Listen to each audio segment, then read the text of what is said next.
I want you to listen to this lightweight, Colin Kaepernick. I want you to remember two things. He signed a 6-year contract for $126 million. His mother was 19 when she gave birth to him. His father left before he was born.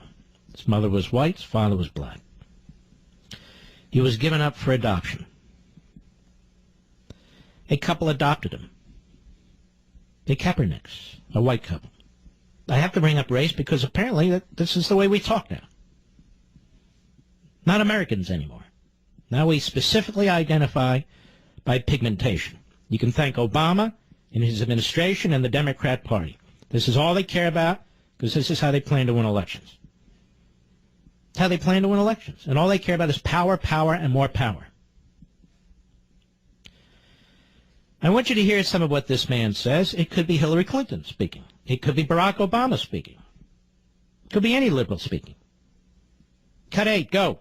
I mean, ultimately, it's to bring awareness and make people, realize what's really going on in this country. There are a lot of things that are going on that are unjust. People aren't being held accountable for, and that's something that needs to change. That's something that, this country stands for freedom, liberty, justice for all, and it's not happening for all right now. Absolute genius. Cut 9, go. I'll continue to sit. I'm going to continue to sit. You know what? This guy, Mr. Tough Guy here, this guy wouldn't do this in Iran. He wouldn't do it in Syria. He wouldn't do it in 90% of the countries on the face of the earth. He wouldn't do it in Cuba. In other words, he wouldn't do it in any place where it matters, where you're really putting your neck on the line, where there truly is injustice and inequality. Not because the country's imperfect, because the country is horrific. All over the world we have these horrific countries. This man has benefited from the liberty not that he's created, but other men have created, men and women in the military, men and women in law enforcement, men and women in all walks of life. He's benefited from these things. He hasn't contributed a damn thing. Go ahead. That are being oppressed. To me, this is... Stop. I've had enough of that. Who's being oppressed in this country? I want to know who's being oppressed. If you're being oppressed, that means you're denied your unalienable rights. Who is being denied their unalienable rights? You would think if there's oppression in this country, we would have a wall and a fence and a moat and everything else to keep people in. We don't try to keep people in. Nobody's forced to stay here. Nobody's forced to come here. People are being oppressed. Then why the hell do people come into this country from Africa, from Asia, from the Middle East, from Latin America? Why the hell do people come here from anywhere? Even more, why do people stay here with all this oppression that's taking place? Because a dimwit with a 12 IQ like this guy can make $126 million in 6 years based on 1 or 2 seasons, and he still sucks. When he doesn't stand during the national anthem, it's not because of social injustice or anything else. He's spitting on the men and women who are in one hellhole or another all over this country, fighting for that flag, fighting for this nation, and every one of them that came before them. Every one of them.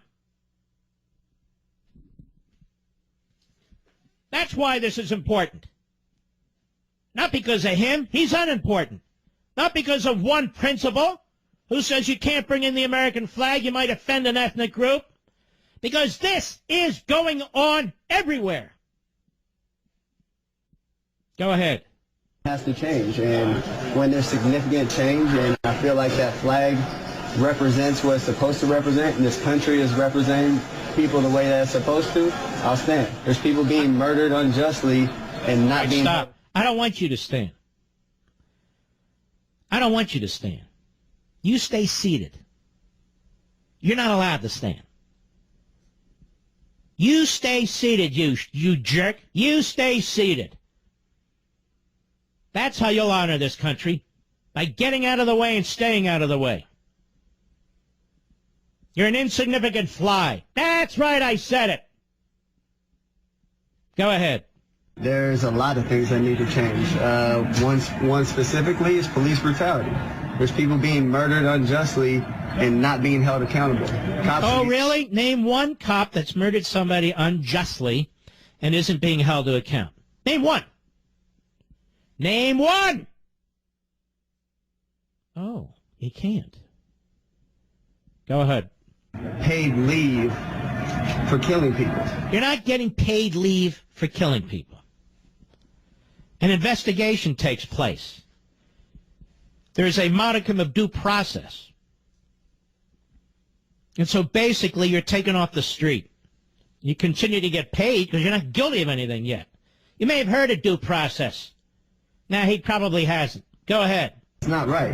That's not right by anyone's standards. Incredible, is it? One more. Go ahead.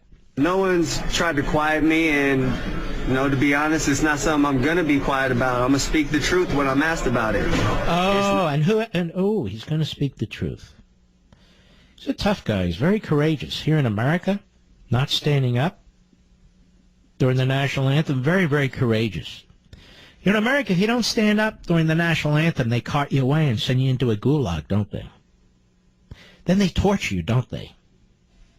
Then they take all your property away and separate you from your family, don't they? Oh, no, they don't. They don't do any of that, do they? No, they don't. So I would tell this guy, you stay seated, punk. You stay seated. Because the men and women who have fought for that flag are so much more important and so better than you. You stay seated. You know what? Because you're a dunce. That's right. He's in the dunce seat. Mr. Dunce, you stay seated.